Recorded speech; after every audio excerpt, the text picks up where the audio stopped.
7e jour de contestation dans les rues de Beyrouth. Un soulèvement déclenché par l'annonce jeudi dernier d'une taxe sur les appels passés via l'application de messagerie WhatsApp.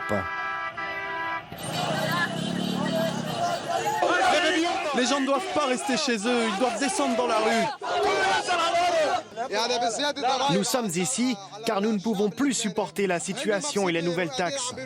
Les politiciens sont heureux, ils sont tranquilles, mais le pauvre peuple, lui, souffre à cause de leurs taxes. Très rapidement, le gouvernement annonce le retrait de cette taxe. Mais il est déjà trop tard. La révolte s'empare de tout le pays et brise les barrières confessionnelles. De Beyrouth à Tripoli, les Libanais par dizaines de milliers descendent dans la rue. Quand je vois cette place et toutes les personnes qui y affluent, ça donne de l'énergie. Les sunnites, les chiites, les chrétiens et les druzes de toutes les régions, aujourd'hui, ils se fichent de leur appartenance. Ils sont tous unis, d'une seule main, une seule énergie. Au Liban, le pouvoir politique est partagé entre les différentes confessions.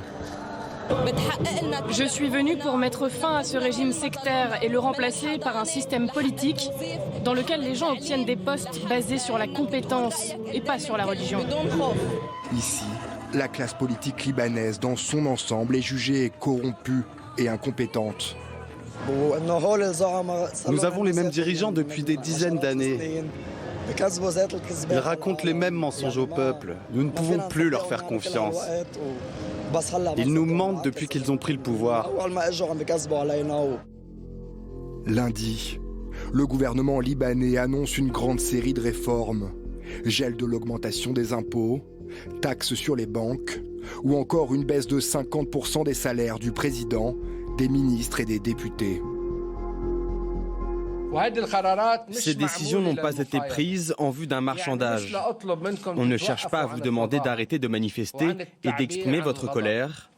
C'est à vous de prendre cette décision et personne ne vous fixe de limite de temps. Et si vous réclamez des élections anticipées, alors votre voix sera le seul décideur. Et moi, Saad Hariri, je suis personnellement avec vous. Pas suffisant pour calmer la rue, qui exige aujourd'hui la chute du régime.